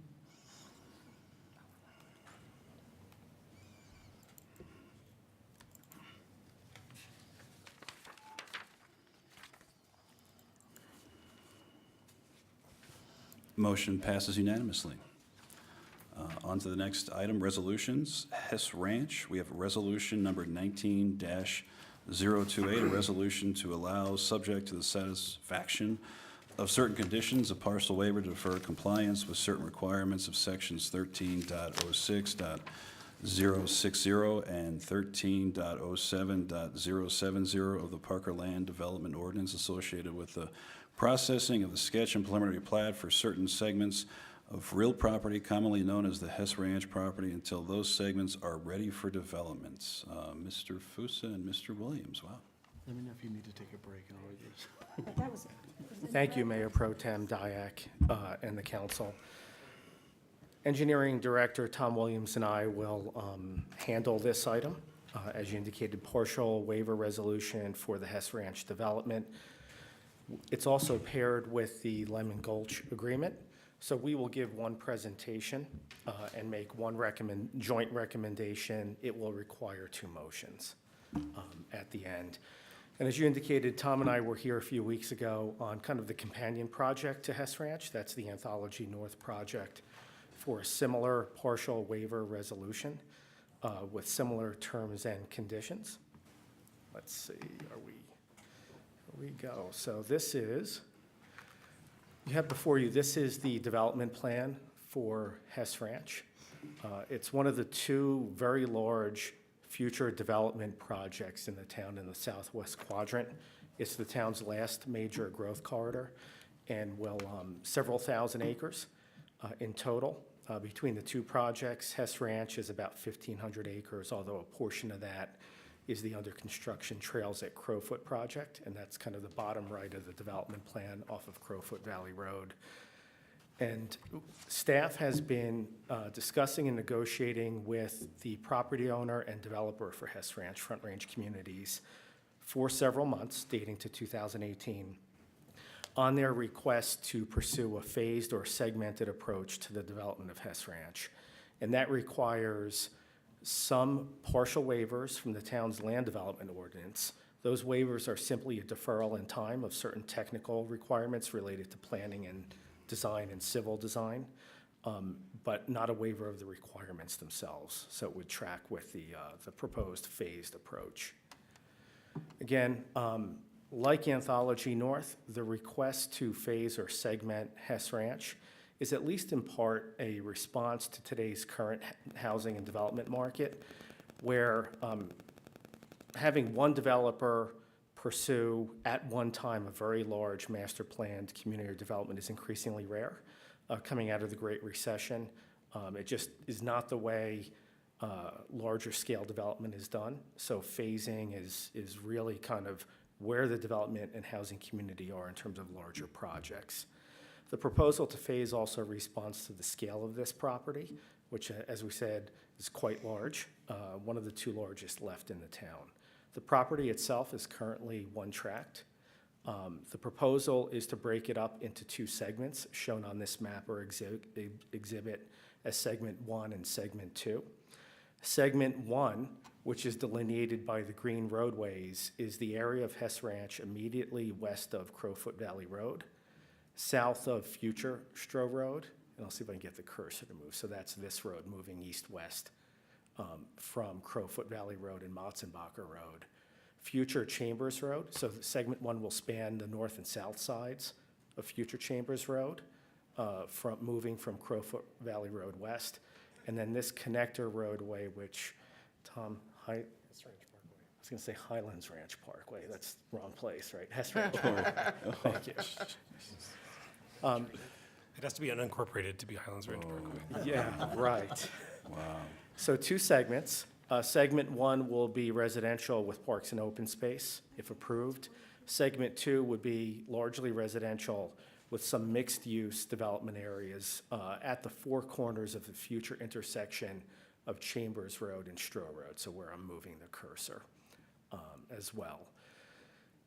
The agreement that's been negotiated with Front Range Communities and that you're considering tonight will give them the ability to further segment or phase future segment 2 so that they can break it down to respond to the market and kind of into manageable chunks or bites into a future subsegment 2A and 2B.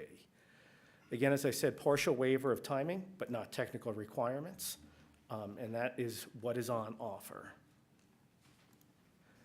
So Tom will handle this item for engineering. Thanks, John. So similar with Anthology North, if the property owner wishes to break the project up into segments or phases, we need to make sure that those phases can stand on their own or stand alone. And what that means is that if the project is developed in that single phase, it will not rely upon either existing or future adjacent development to provide the necessary roads, drainage, utilities, parks, open space, things like that. They have to stand on their own in order for it to be phased in that manner.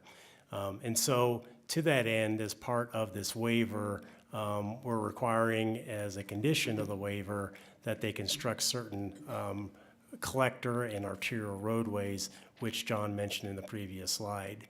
And the developer's already committed to doing that in their initial submittal for development.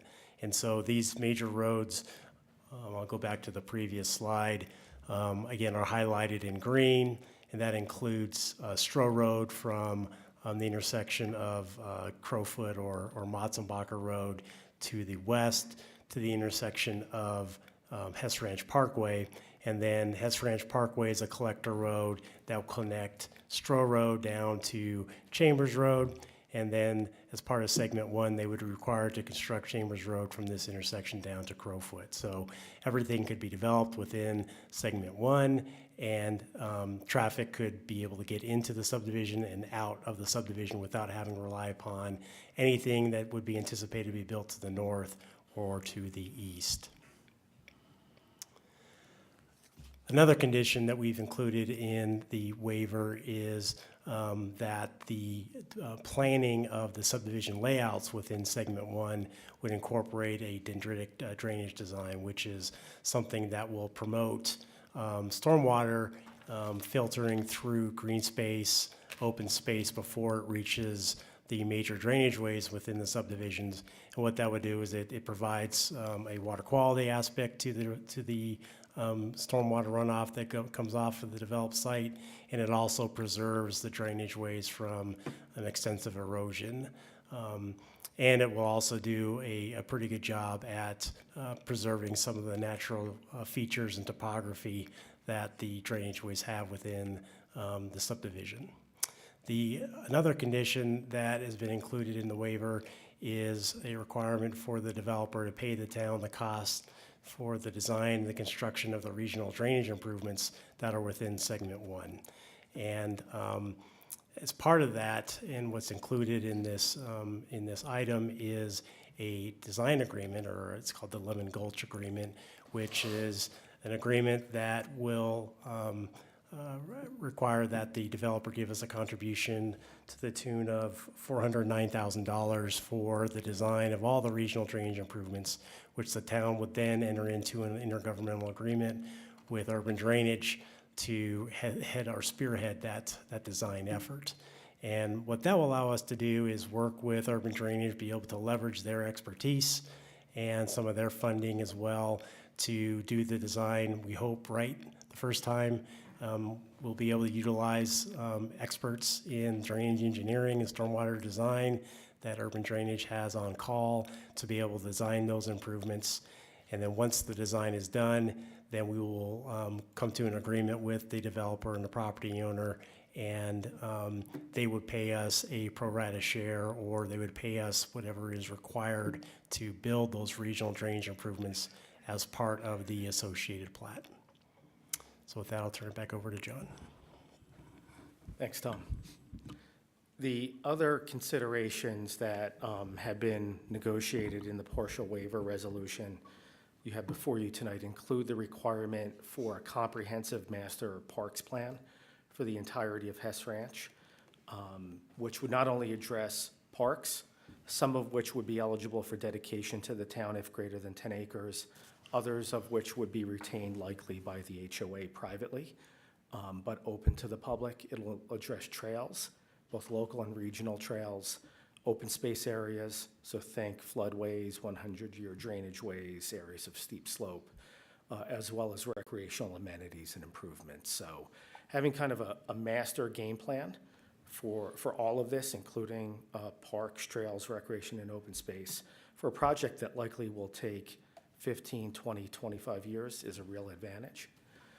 We've also negotiated in the agreement before you a requirement, and Front Range Communities has agreed to it, that the 4 mixed-use planning areas, and that is at the future intersection of Chambers and Stroh, kind of right here where I'm moving the cursor, that they will have a minimum of 1/3 of their developable land area reserved, zoned, and ultimately used for commercial development purposes. So think retail, service, office, and restaurant to serve and support this very large community as well as the larger town of Parker as a whole. So that's an important consideration. Also, similar to Anthology North, and in that agreement, future Douglas County School District school sites, when platted and created, will be conveyed to the town. The town will hold them in trust and then convey that to the school district when they call for the land for future schools and school and educational facilities. And then finally, like Anthology North, the applicant, or Front Range Communities, not an applicant, has agreed that they will seek to include the balance of Hess Ranch in the Regional Transportation District. Most of Hess Ranch is already in the district. It's got a couple out parcels and chunks in the east-northeast section. They will seek to bring that in so that it squares off RTD boundaries. Future residents can avail themselves of that service if and when it gets there. That brings us to the recommendation that Tom and I and our staffs are making, which, to cut to the chase, is we are recommending approval of the partial waiver resolution from the Town Land Development Ordinance to allow segmentation and phasing of this project and a deferral in time of the planning and design requirements, but not deferring the requirements themselves. And with engineering and public works side, we're also recommending approval of the Lemon Gulch Agreement, which pairs with it. We think it addresses the marketplace. It reflects the scale of the site, breaking it down into smaller, manageable chunks like Tom indicated and discussed. It meets the waiver standard in the Town Land Development Ordinance at section 13.01.100. So we think it meets that standard, encourages flexibility and variety in land development. Staff believes it's in the public interest, and I won't recite that. You can see the list there. And we recommend approval and are available for comments and questions. Thank you. Thank you. Council, any questions for staff? Not at this time. No questions? Would the applicant like to speak? En masse. Just one.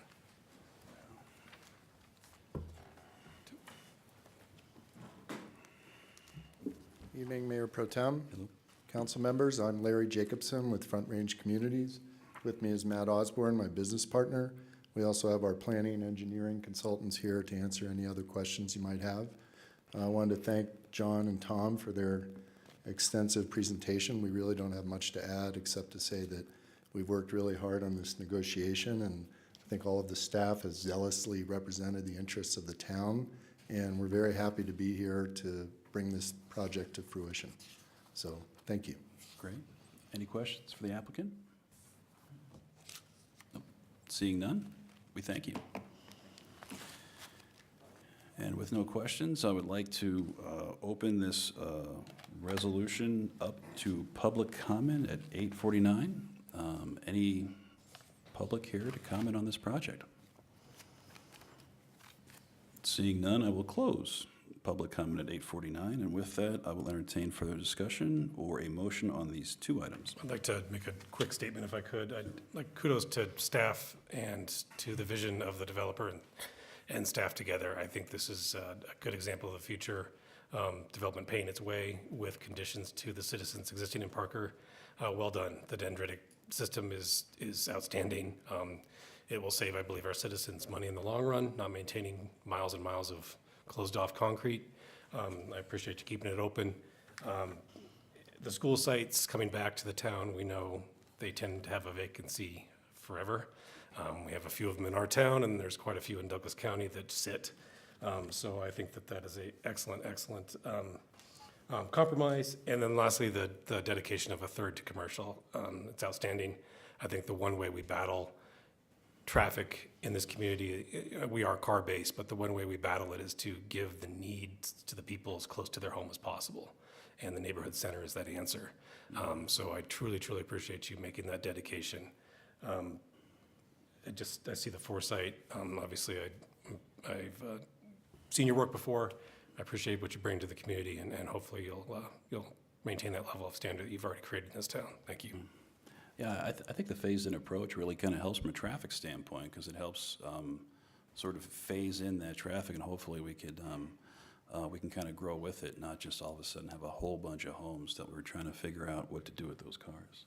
So I appreciate what you guys are doing as well. It's been a long time coming. Yep. Any other questions or comments? No? Okay. I move to approve resolution number 19-028. Second? I have a motion by Renee and a second by Debbie. All in favor, or I'm sorry, please wait until we get the information. Please vote.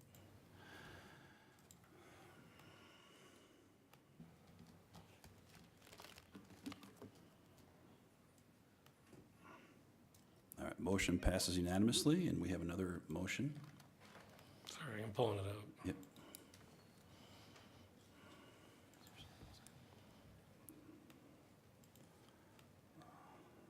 I should have pulled it up. I move to approve the Lemon Gulch contribution agreement. That was a tough one to remember. Second. I have a motion by Josh Rivera, a second by Renee Williams. When prompted, please vote.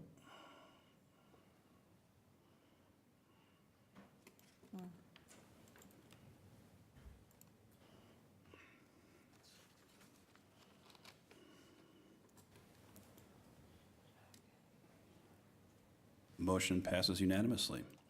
Thank you.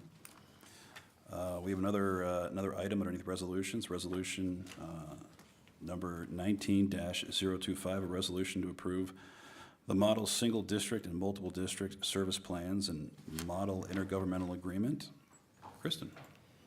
Good evening, council. In 2005, the town council approved the town's model single district service plan, model multiple district service plan, and model intergovernmental agreement pursuant to the municipal code, section 10.11.140A. Proposed service plans for special districts must substantially comply with the format of these models. I've met with council several times over the last few months talking about changes to our metro district policies, in particular the mill levies. A summary of what came out of those discussions is attached in the packet. These model service plans and intergovernmental agreement incorporate those policies, and they include an adjustment to the maximum debt mill levy up to 57 mills, authorization for the imposition of an infrastructure capital mill levy of 5 mills, a town-dedicated capital and maintenance mill levy of 5 mills, and an operation and maintenance mill levy, which varies based on the size of the project, breaking roughly at projects that are more than 400 units and those that are less than 400 units. So the models are attached to the resolution. There are two items that are included in the models that were either different than what we had discussed or were not discussed that I just want to point out for council's reference. The first has to do with when the district would be required to impose the infrastructure capital mill levy and the town capital and maintenance mill levy. In the parameters, we had thought that those would be imposed immediately, essentially, by the district. But after talking with some of the attorneys for the districts, there's a complication with that, and instead we allow them to impose that when they're going to impose the mill levy for the maximum debt mill levy. And that is so that the districts can be formed and then they can go inactive. And if we required them to impose that mill levy right away, they'd have to be active, and then they would incur administrative expenses in terms of having to have attorneys and hold meetings and file budgets when they're really not doing anything other than just to impose those mill levies. So we want to wait until the projects are ready to go, and then at that point, they're going to issue debt, and then they're going to impose those 2 additional mill levies. The other item has to do with intergovernmental agreements. Currently, under our model service plan, the town does approve any intergovernmental agreements between districts and other governmental entities. The language has been changed so that the town reviews those intergovernmental agreements to ensure that they're in compliance with the service plan, and then we have 20 days to notify the district if we have concerns. And then additionally, we've added a requirement that they will provide any copies of any IGAs as part of their annual reporting to us. And that is all I have. Great, thank you. Any questions for Kristen? Yes, have you evaluated what the cost increase to the individual homeowner would be between the current 57 mills and the 77 mills that's being proposed? I know you've got an annual cost here, but what's the difference between those two? The difference between, so it would be, if you can see right now, the existing cost to a homeowner of a $475,000 home is just shy of $2,000 per year. And under the proposal, it would be $2,600 per year. So for a $475,000 home, it's roughly $600 per year in additional taxes. Okay, thank you. Any additional questions? Seeing none, we will open up this resolution for public comment at 8:56. Anybody on public comment? Seeing none, we will close public comment at 8:57. And council, I will entertain additional discussion or a motion. I move to approve resolution number 19-025. Second. I have a motion by Renee Williams, a second by Debbie Lewis. When prompted, council, please vote.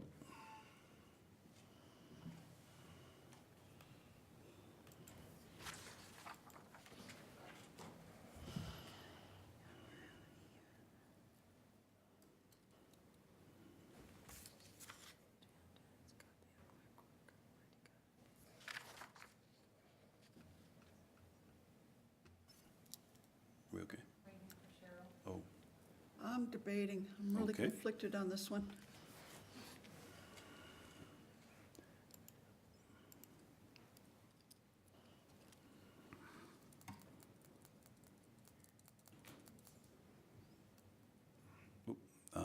motion passes unanimously. Not Thank you. happy about it, though. Next item. Next item, ordinances, public consumption of alcohol in parks. We have 3 ordinances. We will, we'll have staff address it at one time. Ordinance number 5.28.24, second reading, a bill for an ordinance to amend section 8.08.010 of the Park Municipal Code to allow the public consumption of alcohol in designated public places within the town of Parker. Item 2, ordinance number 12.03.5, second reading, a bill for an ordinance to amend section 12.02.200 of the Parker Municipal Code to allow public consumption of alcohol in designated public places within the town of Parker. And 3, resolution number 19-026, a resolution authorizing the possession and consumption of alcoholic beverages in Discovery Park, subject to certain conditions. Kristen. Thank you, Mayor Pro Tem. Good evening, Council. This is in response to Senate Bill 18243, which was passed last year. It allows municipalities and counties to authorize the consumption of alcoholic beverages in any public place other than a public right-of-way. There were 2 areas of the code that would need to be revised to allow that to happen. It's section 8.08010, possession of alcohol in public places, and 12.02200, alcohol, to allow the possession and consumption of alcoholic beverages on park lands. Both of these provide that authorization would occur and through a designation that would be handled by separate council resolution.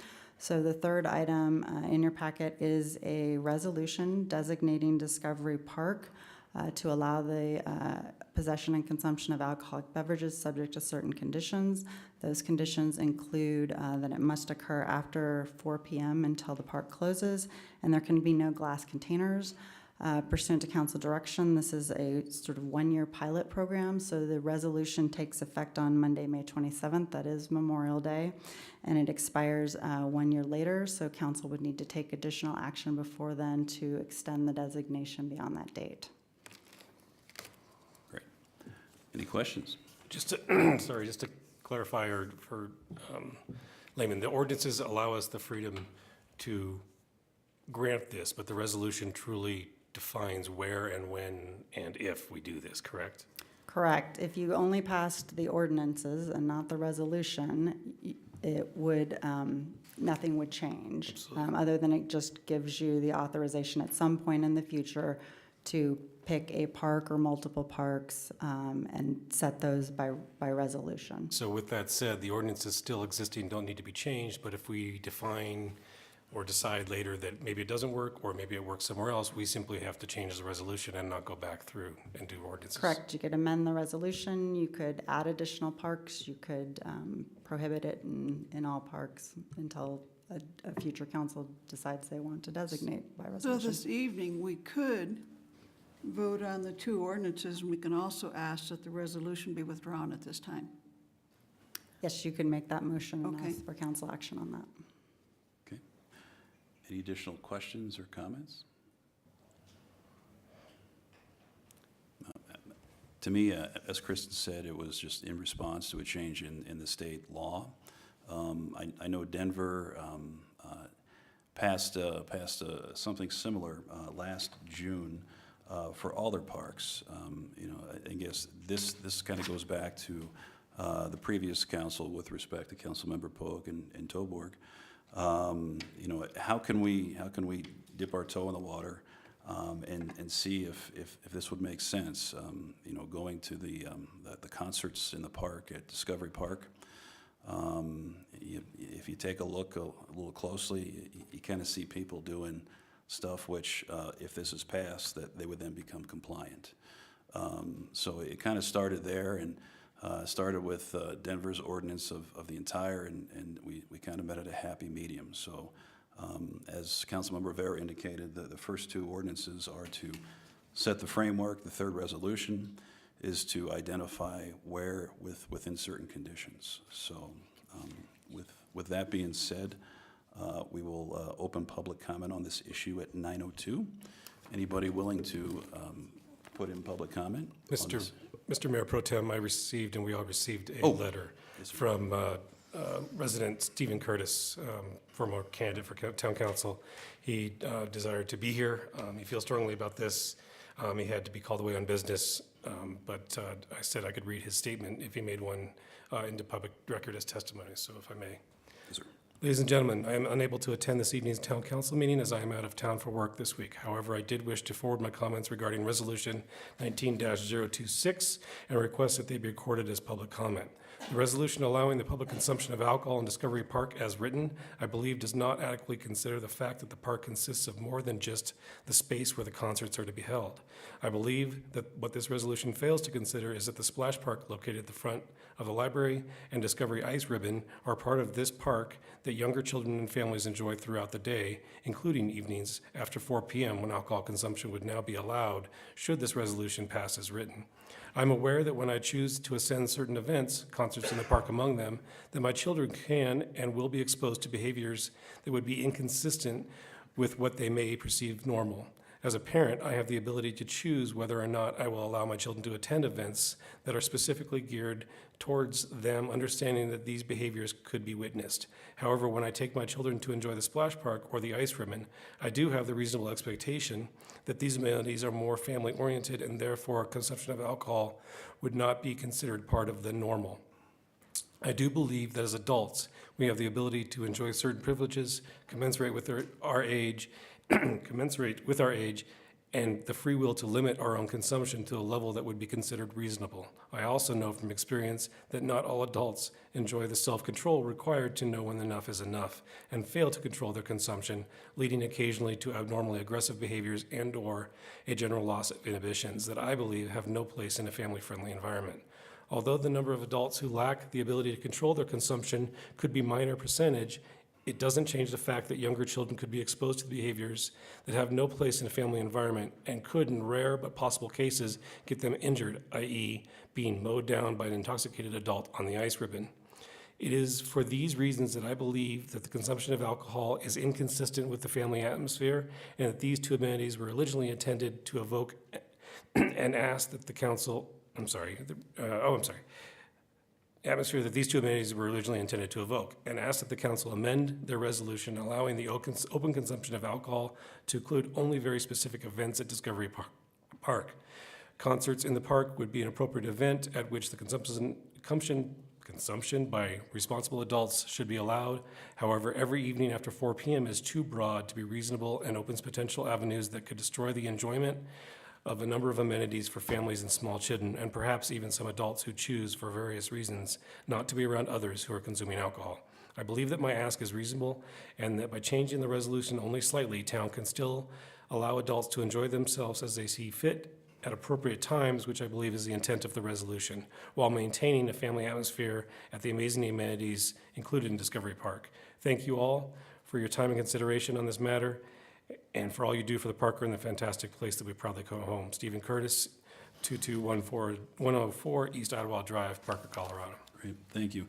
And just to note, the entire council received that this afternoon via email, so we all got a chance to review and read that as well. Any additional public comment? Yes, sir. Name and address. Dennis Houston, 19590 East Main Street. Let me open with the Houston family hails from County Cork, Ireland, and County Mayo, Ireland. I'm 100% Irish. It's well known that I'm not adverse to alcohol. As a matter of fact, as I look on the dais, I've had a cold pint with everybody up there at one point over the last few years.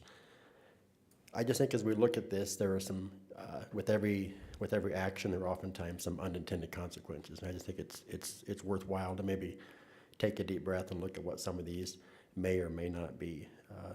I would concur with Steve Curtis that alcohol during sanctioned events only in Discovery Park makes perfect sense.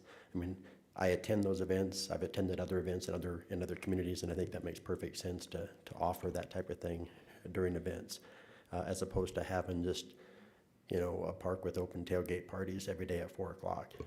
That in and of itself has unintended consequences. When you look at other downtown events, some of which I'm a part of, many of which I'm not a part of.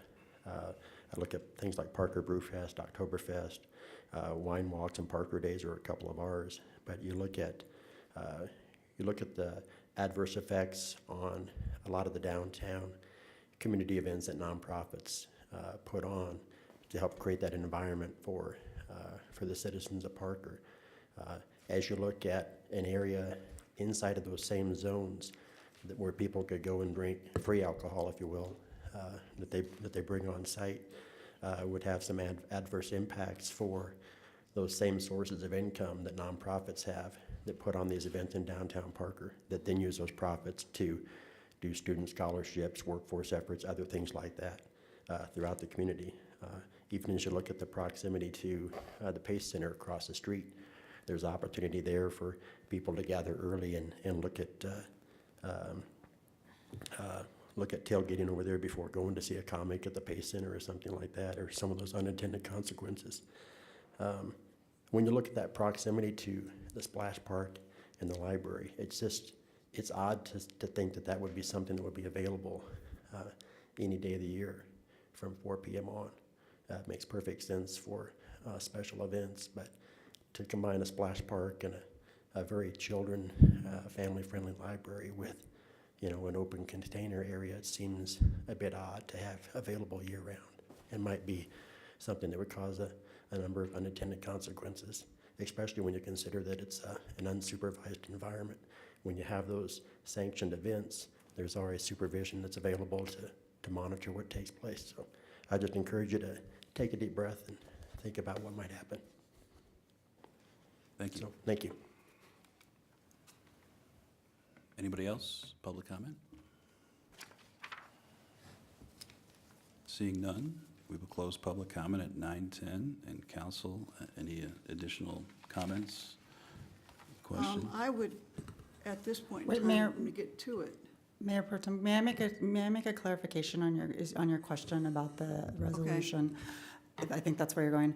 I think a better course of action would be to continue the resolution. We don't really have a process for withdrawing a resolution, so either continuing it to a date certain with direction to staff about how to revise it to address your concerns, or simply a motion to either approve or deny the resolution so that we can have formal action on it and have it handled. Okay, with that, I would like to continue Resolution 19-026. Shouldn't we go in order? We have to do ordinances first, because the resolution Okay. pertains to the ordinances. I just don't want it to be forgotten. Nope. I move to approve ordinance number 5.28.24 on second reading. Second? I have a motion by Renee Williams, a second by Debbie Lewis, and when prompted, please vote, council.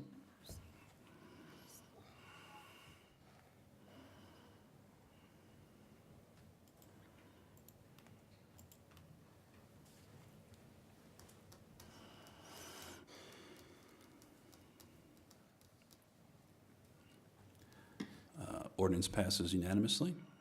I move to approve ordinance number 12.03.5 on second reading. Second? We have a motion by Renee Williams, a second by Debbie Lewis. When prompted, Williams is batting 1,000 tonight. council, please vote. Sorry. Johnny's not-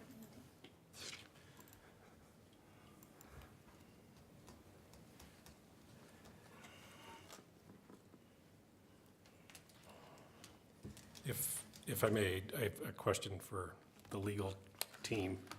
Can we amend from the dais simply by adding during special events? Yes.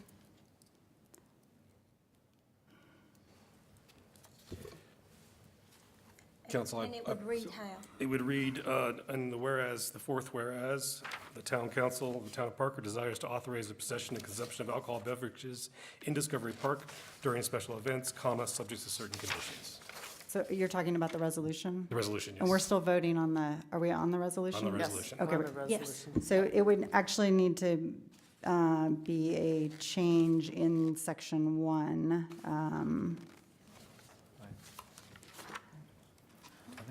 So I would say it would be in 1B, possession or consumption of alcoholic beverages shall only be allowed during special events. And I'm looking at our Parks and Recreation Director to determine if that is if you have enough clarification using the term special events, or do we need it to be town-sponsored special events, or? Well, because the concerts in park is not necessarily a special event under the town code. Let me change. Okay. I move to continue the resolution till a date certain of 2 weeks from now, May 20th. May 20th. And so With that- the so that- guidance that we install concerts in the park and other events that deem fit. Well, again, we're gonna have to be specific. I mean, you can be specific as to concerts in the park. We could make that change right now. If you want to expand it beyond that, then maybe it's concerts in the park and special events. But the problem with special events is you don't approve them. Yeah. They're approved administratively through the town administrator's office. Well, Then I would suggest only concerts in the park. yeah, I mean, I think to me, this is probably a greater discussion. If we're going to make a change, I don't think it would be beneficial to do it from the dais. I think we need to get with our staff to figure it out. I move to approve resolution number 19-026. All right, we have a motion by Renee. It dies if there's no second. Yep, it dies if there is no second.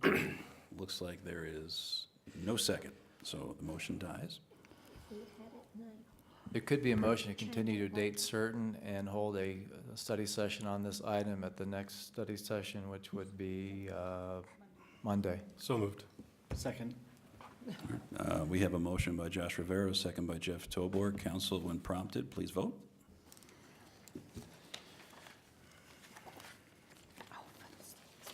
Mine went away.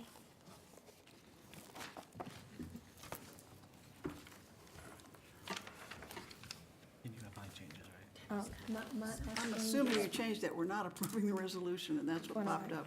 We're not. Yeah, good point. All right. Debbie is still trying to Now, my screen just went sign blank. in. Gonna borrow my Mac? She's coming back up. And it got small. Okay, here we go. Yes. Okay, good. Who cares? So you're good.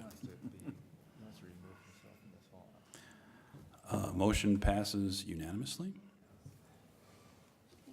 I think if I may, I think It's the wrong motion. it's amended over here. Okay. Yeah.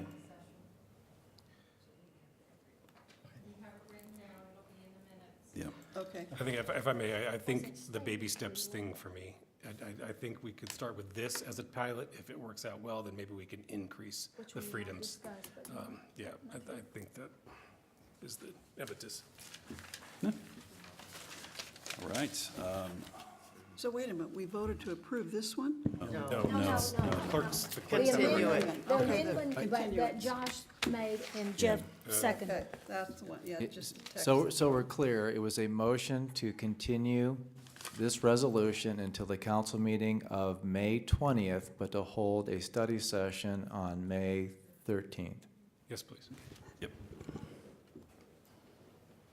Cheryl, they just can't, Change the text, I know. they can't As amend long that as we've quickly. got it over here. Yep, we got it.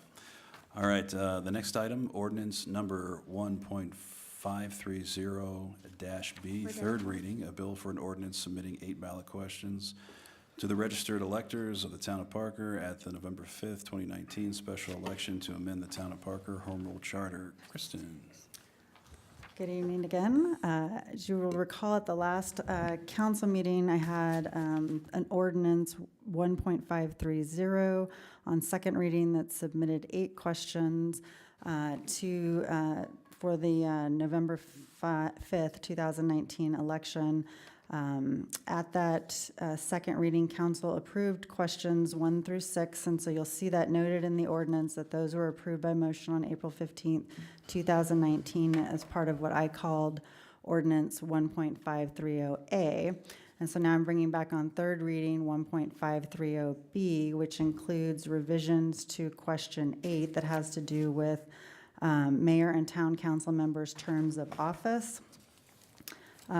Question 8 has been revised to provide that persons serving as mayor or town council member may serve no more than 4 four-year terms of office in his or her lifetime, whether as mayor or as town council member. It also provides that any town council member or mayor who is appointed or elected to fill a vacancy with more than half of the term remaining will be considered to have served one complete four-year term. It also provides that this lifetime term limit will apply retroactively to any current or former town council member or mayor, except that any person who's currently holding an office on the date of the election may serve the remainder of his or her term if he or she has served in excess of that lifetime term limit. All right, thank you. Questions, comments, council? No, I think that, you know, I'm going to let John speak to the impetus for the need to put it to the people.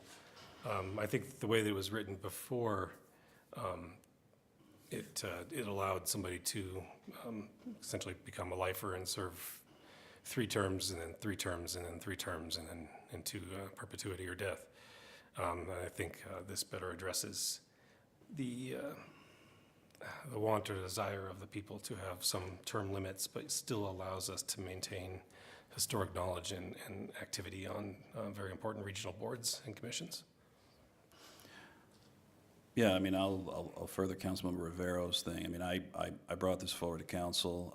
To me, I serve probably most of my time, over half of my time, on regional boards. The observation is the people with advanced tenure bring home more dollars to their home municipalities.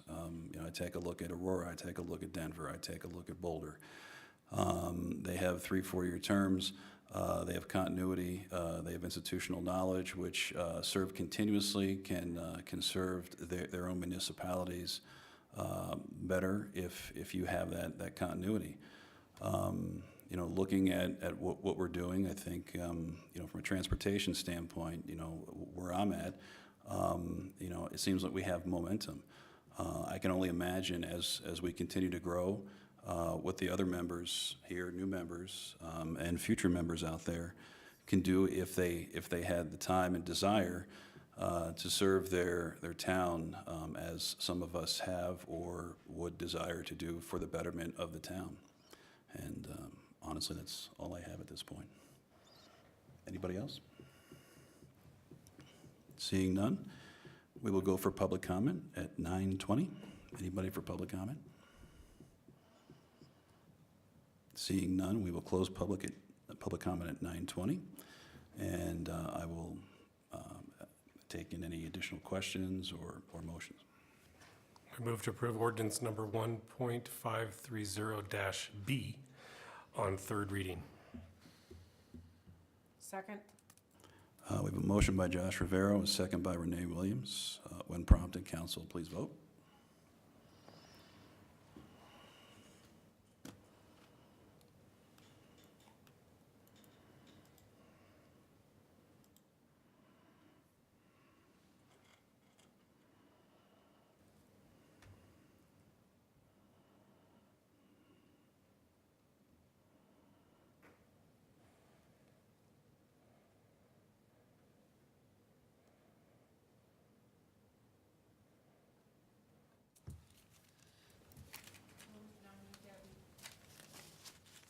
Doesn't have it up there. It's not- She it's didn't- not- She didn't get a box.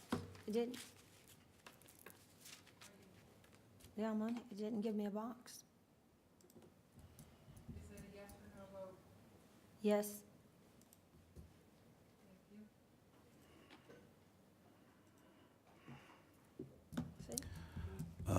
Motion passes 5-1. With no further business in front of council, we are adjourned at 9:22. If I may, well done, Mayor Pro Tem. It's Thank you. well handled meeting, sir. It's all you. You guys.